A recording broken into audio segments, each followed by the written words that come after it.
Varadarajan sir கிட்ட நான் பேசுகிறேன்.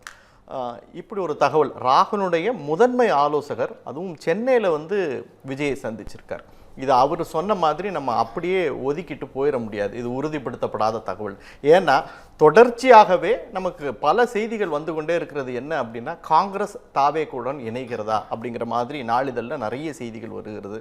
கரூர் சம்பவத்தின் அப்போ ராகுல் வந்து நேரடியாக விஜய்க்கு தொலைபேசியில் அழைத்து ஆறுதல் சொன்னதாகவும் தகவல் வருது. அப்போ இதை எப்படி வந்து இது உண்மை இல்லை, தாவேக சார்பில் இருந்தோ இல்லை காங்கிரஸ் சார்பில் இருந்தோ எதுவும் சொல்லலை அப்படிங்கும்போது அதை ஒதுக்கிட்டு போக முடியாது அப்படின்னா இதை இன்னும் ஆழமாக எப்படி பார்க்குறது? வணக்கம் திரு வெங்கட். ஒரு விஷயத்தை நீங்கள் பார்க்கணும். இதை பிரவீன் சக்கரவர்த்தி ஏதோ வந்து ஒரு சாதாரண ஆள் அல்ல. ஒரு ஐடி பிரிவினுடைய தேசிய தலைவர். திரு ராகுல் காந்தி அவருக்கு ஒரு வலதுகாரம் போன்றவர் தான். அந்த மாதிரி ஒரு முக்கியஸ்தர் அவர் சந்திச்சிருக்கிறார். நீங்கள் சொன்ன மாதிரி இது காங்கிரஸ் இங்கே செல்வப்பிரந்தை உறுதிப்படுத்தாமல் இருக்கலாம். இன்றைக்கி எதுவுமே எடுக்கக்கூடிய முடிவெல்லாம் ராகுல் காந்தி எடுக்கக்கூடிய முடிவு தான். எல்லாமே திரு செல்வப்பிரந்தை மாநில தலைவராக இருந்தாலும் கூட பட் அவர் வந்து முடிவு என்பது ராகுல் காந்தியோட முடிவு தான். ஸோ அப்படி இருக்கிற பட்சத்தில் ரெண்டு விஷயம் இதில் நீங்கள் பார்க்கணும். திமுக கூட்டணியில் அவர்கள் சொல்கிறாங்க நாங்கள் இன்டாக்டாக இருக்கிறோம், இன்டாக்டாக இருக்கான்னு. நிச்சயமாக முரண்பாடு உள்ளுக்குள்ளே மோதல் இருக்கிறது தான். திமுகவுடைய எண்ணம் என்று என்ன நினச்சின்னு சொன்னால், பீகார் எலெக்ஷன் பிறகு குறிப்பான சொல்ல சீட் ஷேரிங்னு கூட அங்கே வந்து பார்த்தீங்கன்னு சொன்னால் தேசிய அளவில் காங்கிரஸ் வந்து செல்வாக்கு குறைந்திருக்கின்றது. அப்படிங்கிறப்ப அவர்களை முந்தைய 20 சீட்டு முந்தைய தேர்தல் கொடுத்தாங்க. அதுக்கு குறைவாக கண்டெயின் பண்ணலாமா அப்படின்னு திமுக ஒரு பக்கம் நினச்சிட்டு இருக்குது. இன்னொரு பக்கம் இன்றைய பார்த்தீங்கன்னு சொன்னால் விஜய் வருகைக்கு பிறகு விஜயை காட்டி சரி விஜய்கிட்ட காட்டி திமுக கூடுதல் சீட்டு வாங்கலாமா அப்படின்ற ஒரு எண்ணமும் அவர்கள். நீங்கள் ஒரு விஷயத்தை பதிவு பண்ணீங்க, தேசிய அரசியலில் காங்கிரஸ் வந்து தேஞ்சிக்கிட்டு வருது அப்படின்னு. அப்படி இருக்கக்கூடிய சூழ்நிலையில் அவங்க தமிழ்நாட்டில் ஒரு ஒரு ஒரு பயங்கரமான ஹோல்டு உறுதியாக இருக்கக்கூடிய ஒரு கூட்டணி அப்படின்னா திமுகவோட தான். அதுலேருந்து வெளிவரத்துக்கு அவங்க எடுக்கிற முயற்சி ஒரு சூசைட் அட்டெம்ப்ட் இல்லையா? ரெண்டு விஷயம். நீங்கள் வந்து காங்கிரஸ் கட்சி அங்கே இருந்தாலும் சரி, திமுக இப்போ நீங்கள் திமுக இப்போ இருக்கக்கூடிய கூட்டணி பொதுவாக மக்களுடைய அதிருப்தியும் கோபத்தையும் சம்பாதித்திருக்கின்றது. நீங்கள் அந்த கூட்டணியே இருந்தாலும் கூட தமிழ்நாட்டில் மீண்டும் நீங்கள் ஆட்சிக்கு வர முடியாது. தேசிய ஜனநாயக கூட்டணி தான் ஆட்சிக்கு வர முடியும். நீங்கள் வந்து உறுதியாக இருக்கிறதாக சொல்லலாம். நீங்கள் வந்து தயிர் இருக்குது, தயிரில் ஒரு இப்படி உப்பு அள்ளி போட்டிங்கன்னு சொன்னால் அது நீர்த்து போகுமா நீர்த்து போகாதா? அதுபோல் நிச்சயமாக மக்களுடைய கோபம் அதிருப்தி நிச்சயமாக நீர்த்து போய் சொல்லும். அதனால் கூட்டணியில் இருந்தாலும் சரி இல்லைன்றான்னு சொல்லி இந்தி கூட்டணி தோற்பது என்பது உறுதி செய்யப்பட்ட ஒன்று, மாற்று கருத்து கிடையாது. அதை தான் உறுதி பண்ணுறோம். ஆட்சி அமைப்பு போது தேசிய ஜனநாயக கூட்டணி, அது ஒன்றும் பண்ணுறது மாற்று கிடையாது. எந்த விஷயத்தை எதுக்கு சொல்ல வரேன்னு சொன்னால், உள்ளுக்குள்ள நிச்சயமாக அவங்களுக்கு அந்த ஆப்ஷன் அங்கே அப்படிங்கிற பொருள் நிச்சயமாக ராகுல் காந்தியோட அனுமதி இல்லாமல் வந்திருப்பாரா என்பதை யோசனை பண்ணி தான் பார்த்து தமிழ்நாடு மக்கள் உன்னிப்பாக அதை கவனிச்சுட்டு இருக்காங்க. இது ஒன்றும் எந்த விஷயம் கிடையாது. அதனால் வந்து விஜய்கிட்ட போனதுனால வெற்றி பெற முடியுமா காங்கிரஸ்? அதெல்லாம் இல்லை. பிரவீன் வந்து விஜயனுடைய ஒரு டை ஹார்டு ஃபேனு, அந்த அடிப்படையில் சந்திச்சிருக்கலாம் அப்படிங்கிறாரு. சார் நீங்கள் வந்து என்ன வேணாலும் இருக்கலாம். நீங்கள் நட்பு ஒரு அரசியல் கட்சிக்கு ஒரு தலைவருடைய அரசியல் கட்சியாக இருக்கலாம்.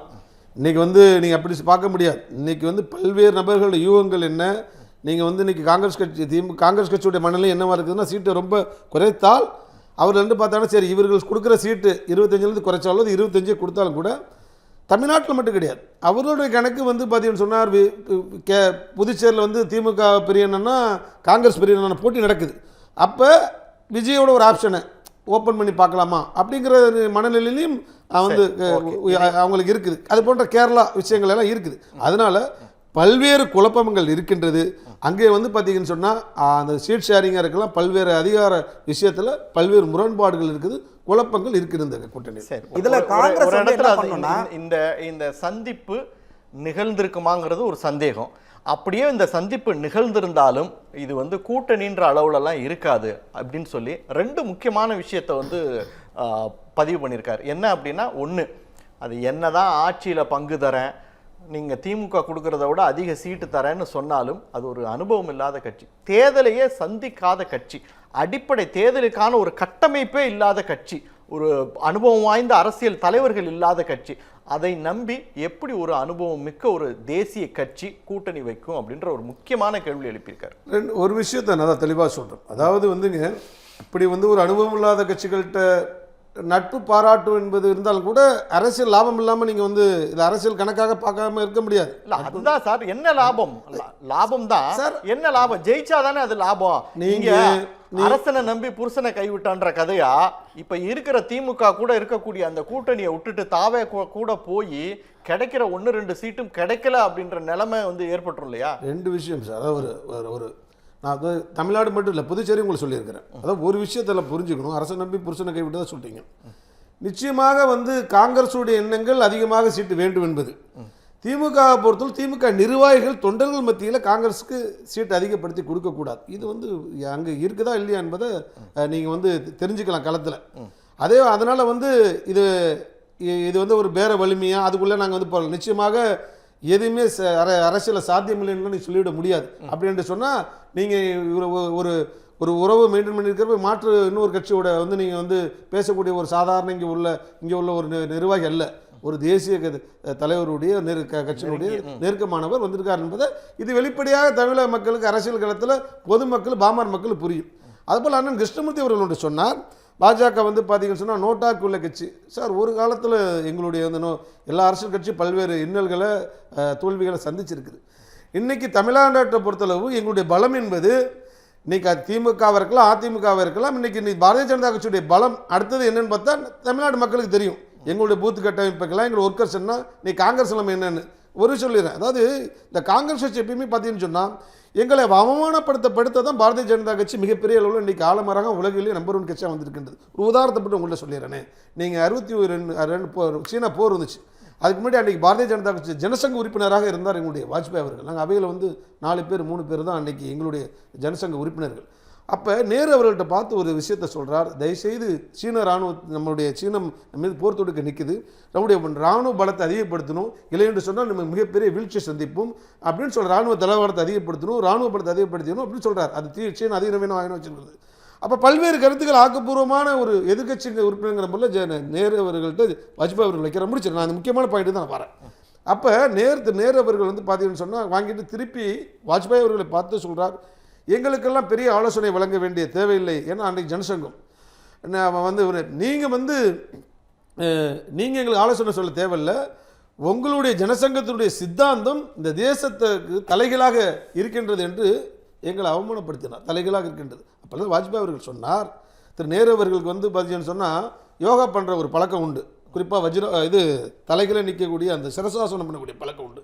அப்படி தான் வாஜ்பாய் அவர்கள் சொல்வார், திரு நேரு அவர்களே, நீங்கள் எங்களை எப்படி எங்களுடைய கொள்கைகளை நீங்கள் சிந்திச்சு பார்த்தீங்கன்னு சொன்னால் நீங்கள் தலைகளாக நின்று சிரசாசனம் செய்கின்ற பொழுது எங்களுடைய கொள்கைகளை நின்று பார்த்திருக்கிறதுனால உங்கள் தலைகளாக தெரிகிறது. அதனால் நீங்கள் 400க்கும் மேற்பட்ட உறுப்பினர்களை வச்சிருக்கிறது அவையில் வச்சிருக்கிறதுனால எங்களை அவமானப்படுத்தவன என் கொள்கைகளை சித்தாந்தத்தை அவமானப்படுத்த வேண்டாம். நாங்கள் தேசத்துக்காக உருவெடுத்தவர்கள். இதே அவையை நீங்கள் எப்படி அலங்கரித்து கொண்டிருப்பீங்களோ அதே போல் நாங்கள் இந்த நாட்டு மக்களுக்காக இந்த அவையிலே நாங்கள் பெரும்பான்மையோடு இருப்போம். நீ நடக்குதா இல்லையா?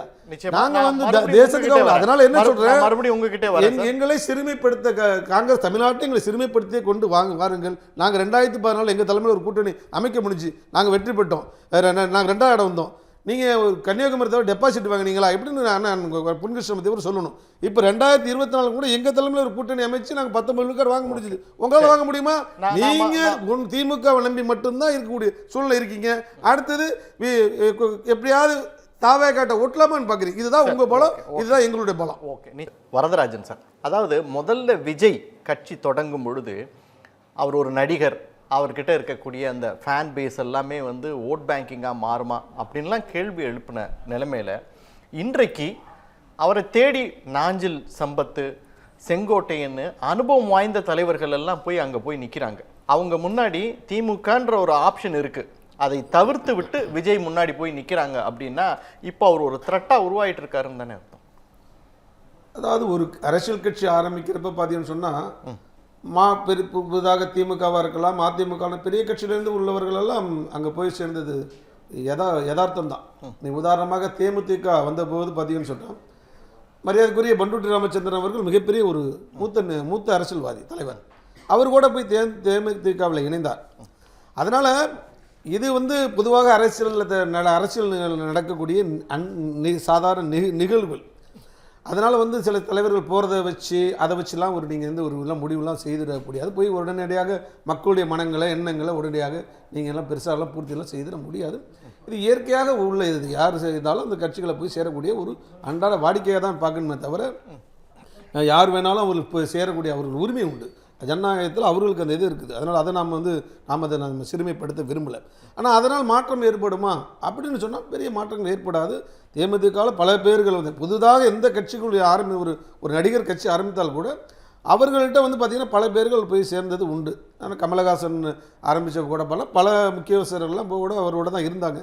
அதனால் வந்து அது வந்து தமிழ்நாட்டை வெற்றிப்படுத்துன்னு சொன்னால் நிச்சயமாக இருக்க முடியாது. ஒரு ஏன்னா கேப்டன். ஓகே, நிச்சயமாக நான் மறுபடியும் உங்ககிட்ட வரேன்.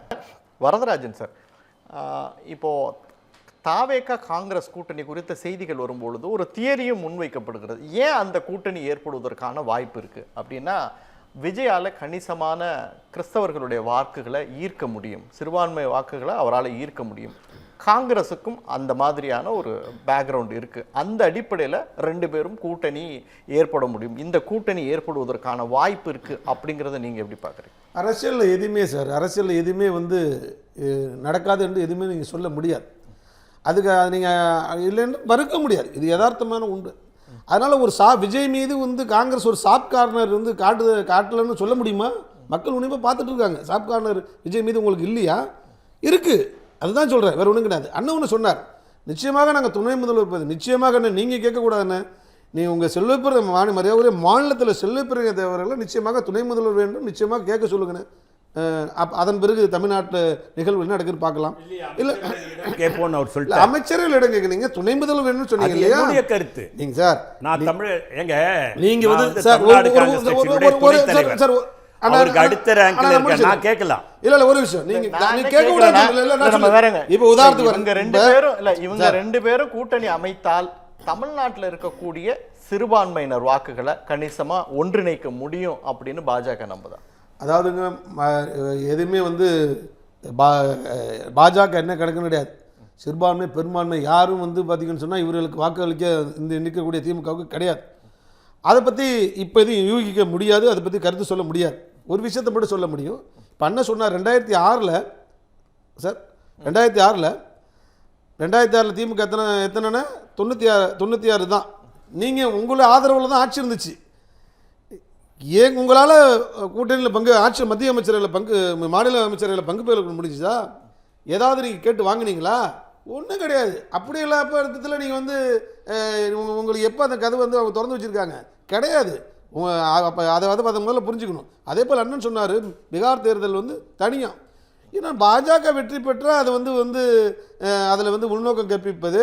நீ ஹிமாச்சல், கர்நாடகா, தெலுங்கானா வெற்றி பெற்றால் அதில் வந்து இது என்ன ஜனநாயகம்? பீகார் மாநிலத்திலேயே காங்கிரஸ் ஆர்ஜேடி கூட்டணி பெற்ற வெற்றிகள் எந்த அடிப்படையில் அப்படின்னா அப்போ அதுவும் அதே அடிப்படையில் தானே?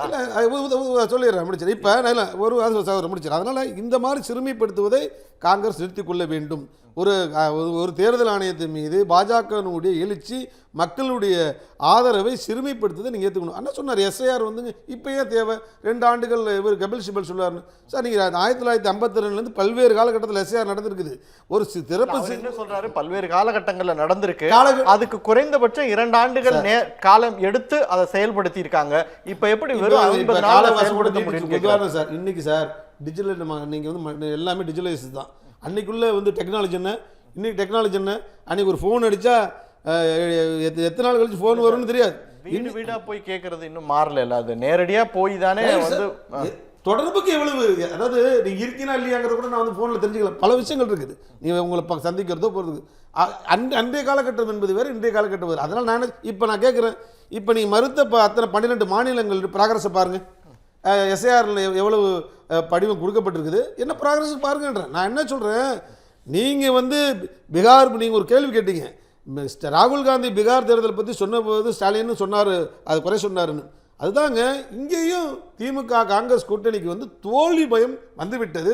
அதனால் காரணத்தை இப்போதே தயார் பண்ணி வைத்துக் கொண்டிருக்காங்க. இவ்வளோதான் விஷயம், வேறு ஒன்றுமே கிடையாது. அதாவதுங்க, எங்களுக்கு எந்த தோல்வி பயமும் கிடையாது. நாம் ஏப்ரல் கடைசிக்குள்ளே தேர்தல் முடிஞ்சிடும். ஏன்னா மே 7ஆம் தேதி புது அமைச்சரவை அமைச்சாகணும். அதுதான் இப்போ இங்கே தமிழ்நாட்டினுடைய நிலைமை. அன்னைக்கு நீங்கள் இதே ஜனனம் டிவியில் கூப்பிடுங்க. நாங்கள் கிட்டத்தட்ட 180 சீட்டுக்கு மேலே வெற்றி பெற்று எங்களுடைய கூட்டணி ஆட்சி அமைக்கும். இந்த நேரத்தில் நான் ஜனனம் டிவியில் சொல்லிக்கொள்ள விரும்புகிறேன், நாங்கள் ஒற்றுமையாக இருக்கிறோம். சீட் ஷேரிங்கை விட யார் வரக்கூடாது என்பதில் உறுதியாக இருக்கிறோம். யார் வரக்கூடாது என்பதில். நீங்க முடிவு பண்ண முடியாது, மக்கள் முடிவு பண்ணணும். உங்களுடைய மக்கள் முடிவு பண்ணணும். முடிவு பண்ணிட்டீங்க. நீங்க முடிவு பண்ண முடியாது சார், மக்கள் முடிவு பண்ணணும். சகோதரர், நாடு முழுவதும் உங்களை தொலைத்தெறிகிறார் பார்த்தீங்களா? இவங்க இருக்கக்கூடிய அதிமுக நான் என்ன கேக்குறேன், 5000 யார் வரக்கூடாதுன்னு உறுதியில இருக்கீங்கன்னு வச்சுக்கோங்க. அந்த மாதிரி ஒரு கூட்டணியை எவ்வளவு நாள் நகர்த்திட்டு வர முடியாது. நாங்க வளர வேணாம், ஆனா யார் வரக்கூடாதுங்கிறதுல உறுதியா இருக்கும். அதுதான் வெற்றி வேணாம், ஜாஸ்தி வேணாம், ஆனா நாங்க யார் வரக்கூடாது. அதுதான் இவருடைய பலவீனம், அதுதான் பாஜகவுடைய பலம். சார் வரதராஜன், நிச்சயமா நம்ம தொடர்ந்து மறுபடியும் அவேகாவை இந்த எலெக்ஷன்ல ஒரு ஸ்பாய்லரா நம்ம எடுத்துக்கலாம். அதுக்கு மேல அவங்க இந்த 2026 தேர்தல்ல ஒரு பெரிய இம்பாக்டை தாவேகா ஏற்படுத்தாதுங்கிறாரு நிகண்ட. ஒரு விஷயம் சார், அதாவது எங்களை பொறுத்தளவு எங்களுக்கு இந்த திமுக கூட்டணி மாற்று அதிமுக தலைமையிலான தேசிய ஜனநாயக கூட்டணி தான். இதில் எந்த விதமானது கருத்து கிடையாது. ஆக ஒரு மாற்றை தேர்ந்தெடுப்பதற்கு இன்றைக்கி அதிமுகவினுடைய வாக்கு மிகப்பெரிய ஒரு மாபெரும் இயக்கம். அது போன்ற பாஜக, இன்னும் எங்களுடைய கூட்டணிகள் பல ஏற்கனவே இந்த பட்டாளமிக்க நிகழ்ச்சி எங்களுடைய நல்ல நட்புல எங்களுடைய இருந்துட்டு இருக்கிறாங்க. விஜயகாந்த் அவர்கள் கேப்டன் அவர்கள் இருந்தபோது ஒருபோதும் திமுக கூட்டணி வச்சது கிடையாது. பல பிளேயர்ஸ் இன்னும் இருக்கிறாங்க. அதனால் நிச்சயமாக எங்கள் கூட்டணி வலுவான கூட்டணி. எங்களுக்கு யாரும் ஸ்பாய்லராக இருக்க முடியாது. அது மக்களுக்கு தெரியும். சில விஷயங்களை வெளிப்படையாக நாங்கள் பேச முடியாது. நிச்சயமாக அவர் யார் ஸ்பாய்லராக இருப்பார் என்பது மக்களுக்கு தெரியும். எங்களுடைய கூட்டணி நிச்சயமாக அதிருப்திக்கு ஒரு மக்களுக்கு மாற்றான தேசிய கூட்டணி நாங்கள் ஆட்சி அமைப்போம் தமிழ்நாட்டில். 13 years of trust, a revolution of gratitude, 100% assured appreciation. With gratitude, G-Square ஓட 13th year anniversary offer plot villa apartment எது புக் பண்ணாலும் 25 வருஷத்துக்கு பவர் இருக்கும், ஆனா EB bill இருக்காது. Up to 5 kilowatt solar panels with no additional cost ஓட கிடைக்கும். Zero EB revolution. To book, call 8939710009.